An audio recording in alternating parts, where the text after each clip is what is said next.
Okay, lads. The tile that we're going to go over today is the one that True already went over, so I'm going to try to be kind of brief here, since an analysis like this has kind of already been done for this tile.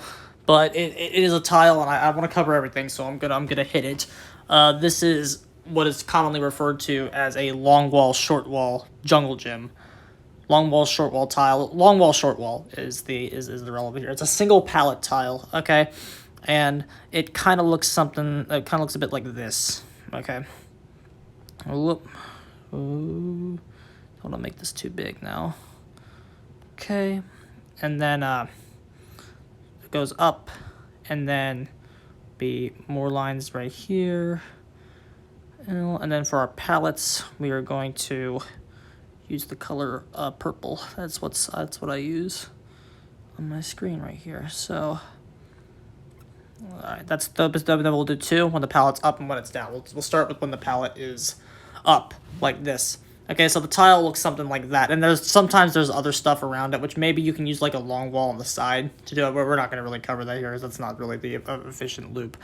Okay, so we're same thing as before. We're gonna basically start where what the result of all these this movement is. Okay, so basically a good starting point will be, I don't even remember what color am I. Was that black? Okay, so basically a good starting point for this structure will be survivors about here, and then the killer, who again, this is assuming 115 base, no power or anything like that.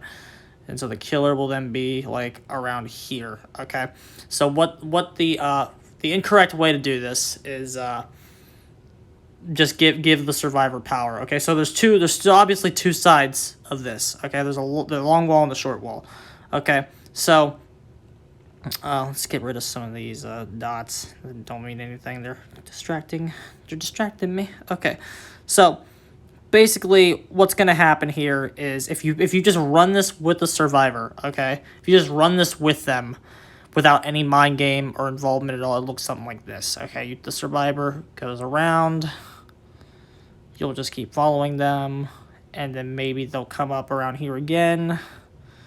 Obviously, these are not to scale. This is just for clarity's sake, so the lines don't overlap, but they'll be hugging the sides of the wall the entire time, and they'll just keep doing this, okay? And then you as the killer, if you're not playing it correctly, will be doing something similar to where you're just following them around like this. And again, it results in you just run around in a big massive circle, okay? And then the result of that is going to be you just chase them in a circle, and then the result will be the survivor dropping the pallet, right? This will become like a line, and then the new positions will be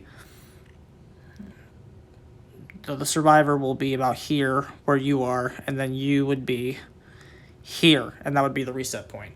Okay, so that's what we're trying to avoid, because if you're the thing about this tile that's different is that if you want to get any hits at this tile, you got to do it before the pallet's dropped. As soon as the pallet's dropped, if you're like a basic killer like Trapper, Wraith, Myers, or anything like that, you actually can't hit them. Nah, because they shouldn't be, if they're playing correctly, they shouldn't be getting hit when the pallets drop. The tile is just, it's embarrassingly too safe. It sucks because it looks like it's not, and it actually isn't if you play the short side. But like if the survivor's good, the situation here is the reason why this tile is generally considered safe when the pallet is dropped is you're the killer, right? So if you want to play the short side, because you're going to try to mind game the short side for some mind games, right? If you do that, if you try to mind game the short side, any good survivor player is just going to come up here, and then look at that, you're on the complete other side of the tile. And then if you chase them, they can just slide over it. And then if you go back to the original position, they can go back to the original position as well. And then boom, you're just at the reset point again. So that's the situation that we're trying to avoid. So so killers, if this pallet ever gets dropped, just kick it immediately. There's actually just no winning there. You can't win that mind game. So you have to beat them while it's up. And the way that you do that is you have to chase normally, okay? So push the survivor up this way, like this, make them turn around right here. And around when they're at this point right here, this is the tile's weak spot right here. So this right here, because this is the point where they have no, they do not have a safe. They do not have a guaranteed safe option anymore at this point. This part of the tile is the weak spot. So, for killer, the way that you would run this is you go up, right? But you have to make them commit. You have to go up. You have to go just up enough to make them commit to this action.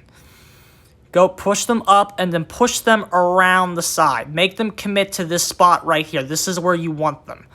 And then, when you are there, so we'll erase this. So yeah, we'll erase all this stuff and create our situation, create our weak spots. This is ugly, dude. I should have just undid everything. I'm silly. It's too late now. I gotta come in. Okay, that's good enough. Okay, so the new reset point is that's a podcast thing we'll be talking about later. The reset point is survivor will be about here at the tile's weak spot, and then you are going to be around this area. That's actually not too bad. Okay, so the survivor has to now guess what you are going to do, because y'all don't know where each other are. So the survivor has to do one of two things. If the survivor goes back up like this, and you mind game them, because you want to point your red light kind of out this way, so they can't see it no matter what they do. That's what you kind of want to be doing. Just point it up somewhere up there in this direction. This is where you want your red light. And so that means they don't know. So if you point the red light out here and they think you're going toward the pallet, they go back up this way, you meet them right here, free hit right here. This is going to be a point where you're going to be hitting right there. Get rid of that. Okay. And so then the other situation, I'll draw that red light again in a second. The other situation, the other way to win this is, again, your red light's still pointed out here. You then have to moonwalk back this way. You have to moonwalk, double back that way. And then the survivor keeps going to the tile.